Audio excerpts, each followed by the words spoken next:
Nyenicubahiro ejo bundi umukuru w'igihugu igihe yariko yugurura ibikorwa vyo kwiyamamaza hariya mu ntara ya Gitega yarivumereye avuga ati ibigega vy'igitoro tubifise hanze ariko kubisehura ntitubishobora kuko turacabuze ibimodoka amakamyo byo kubizana kandi ntidufise n'ibikono ibigega tubisukamwo. None leta yobiriko irakora iki kugira ngo haboneke amahera mva makungu yotuma hagugwa canke hagakoteshwa ivyo bimodoka kugira ngo ico gitoro gishike mu Burundi? Mbega ubwo leta ntiyokorosha canke ikareka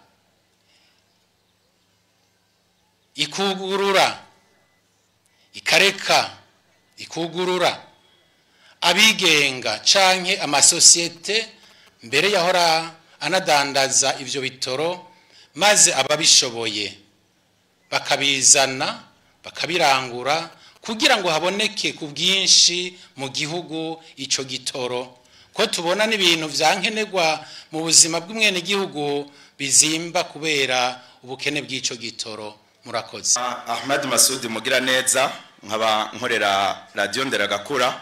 Akabazo kanje ka mbere ntako ndinda kubaza kubera mugenzanje yakabajije kare kajanye n'agaciro k'ifaranga ry'u Burundi rigenda ritakara. Akabazo rero nsigaranye ndakerekeza ku mushikiranganji mu vyo ajejwe harimwo ubutare. Uno munsi leta y'u Burundi iriko iragiriranira amasezerano n'amashira hamwe atandukanye kugira ashobore gucukura ubutare mu mihingo itandukanye. Aho mu masezerano amwamwe bagiriraniye leta y'u Burundi hari aho bigaragara yuko izoronka ibice 30%. Akabazo ka mbere kajanye n'ico, mbega leta nta buryo yari ifise vy'ukuri kugira yicukurire ubwo butare itarinze kwikora kuri ayo mashira hamwe? Murakoze cyane nyikuwa umushikiranganji wa mbere kumpa ijambo. Kwizina nitwa Uwizeye IBRAHIM, nkaba umushikiranganji ajejwe amazi meza, amasoko, Ntanganguvu, ubutare n'agataka. Mu byo mwavuze n'ivyo umukuru w'igihugu yavuze ko ari ukuri. Musanzwe muzi ko ibitoro novuga ko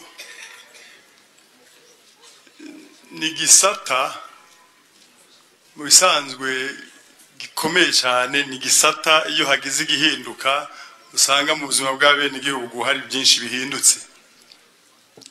Hanyuma ahanini mu babikoreramwo wasanga atakuri bashiramwo, ku buryo byaribonekeje ko usanga dufise igitoro hanze. Hanyuma ababijejwe kugira ngo bakizane bagishikane ngaha mu gihugu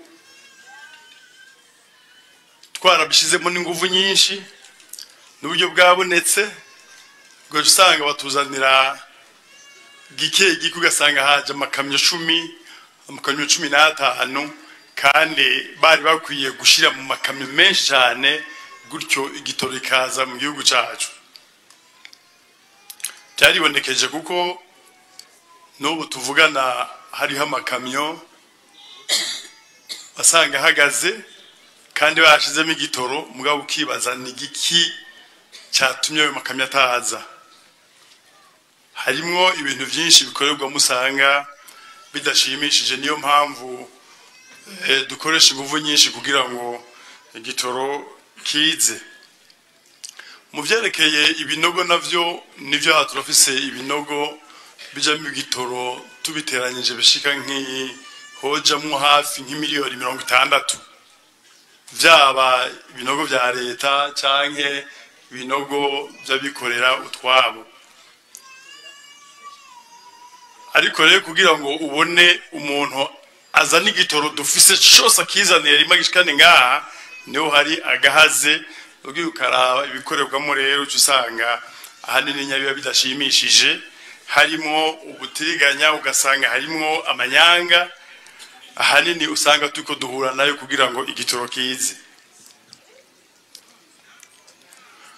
Hanyuma muri ico kibazo yongeye arabaza ati mbega kubera iki batokugurura bagahereza abantu gutyo bakavyikorera tukugura mu byerekeye by'igitoro.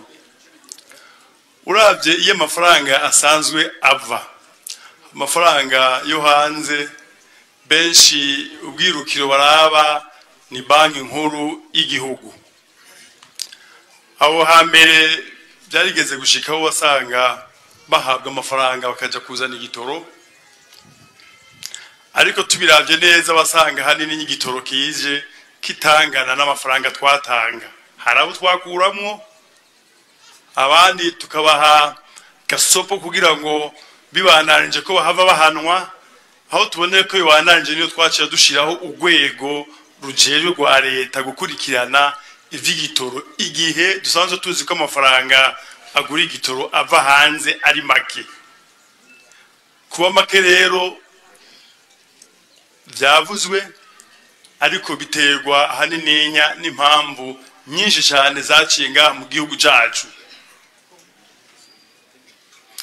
Ubwa mbere nshizemwo muribuka guhera 2015 twaronka amafaranga aje gufasha amafaranga dukoresha buri mwaka ugasanga amafaranga yashika ku rwego rwa 52% kandi amafaranga ugasanga n'amafaranga yo hanze. Ikibonekeje nuko yahagaritswe murabizi, kandi hanini yahagarirwa kubera novuga twebwe abene gihugu tudakunda igihugu, tuvuga ibintu tubwira abazana amafaranga bidafite ishingiro. Kuyatwima rero kuri bo biraborohereza. Igihugu rero gisha gifata ingingo ko tubwiza gukoresha amafaranga yacu dufise. Nivyo uko byagiye bikurikirana, iyo baguhagarika amafaranga nkayo ntubuza ayo uba wifitiye mu kigega twita Trésor National, urayakoresha hanyuma ugasanga agenda agabanuka gushika usanga amafaranga kibaye ikibazo. Ariko leta ntacitakoze kugira ngo amafaranga haboneke. Amafaranga yogize gute yoje kugura igitoro kiza gufasha abene gihugu. Ariko rero nk'ivyo nkuko ababitangwe babivuze, umushikiranganji wambere yabivuze, umushikiranganji mbyajejwe mu mafaranga yabivuze, ni gikorwa ca twese abarundi tugwiza guhaguruka tugakura amaboko mu mpuzu tugakora bimwe biboneka kugira ngo dushobore byinshi cyane, hama tugire gute tuzana amadovize mu gihugu. Gutyo ikibazo c'igitoro kizoca gisezerwa burundu. Bini no byo tuko turakora kugira ngo n'ubutare ahanini buzana amafaranga menshi cyane. Rero aho rero nagiye nkubwire ko kugururira uvuga ngo tugururira abantu ubahe ngo genda mwirangurure igitoro, ayo mahera bayakurahe ko vyabaye. Harabo twahaye tigenda muzana igitoro bakatubwira ko igitoro bakijana no hanze, mbwa ivyibonekeje bakiranguza amafaranga y'amadolari aho hanze, hama bashikana ngaha bakakidandaza bagaca bahiga amafaranga aja kurangura ikindi. Warabukuntu bakora dandaza ico gitoro byaribonekeje bakakidandaza ku mafaranga arenga 10,000 kw'ilitiro, bagaca baja ku isoko re bo nyene kwa alimenta nibo bahaye ubuzima ya masoko twamye tuvuga yo mu kinywabi marché noir. Ugasanga bagiye kuta agaciro ifaranga ry'igihugu. Ivyo rero nivyo twanga, nibaze nyabo ntabwo dukore duhige duhige ifaranga ryo hanze dushore byinshi amafaranga aze, hanyuma ivyo duhiga hanze twishoboreye gukora ngaha tuja konona ayo mafaranga dukoresha ivyo twe dufise ngaha, hanyuma tumaze kuyagwiza tugure hanze ivyo tubona koko biri nkenegwa mu gihugu cyacu Burundi. mu kurindira rero nyakubahwa mushikiranganje birumvikana yuko igitoro kitazotora ingorane y'igitoro itazotora umuti mu myaka abarundi batazaba baraheza gushora ibyo bashora hanze hama amafaranga mva makunga aboneke babe barabyifatamo gutyo. Igikuru nuko iyo ibintu bimeze gutyo tugwiza gukoresha igitoro isho byagenewe.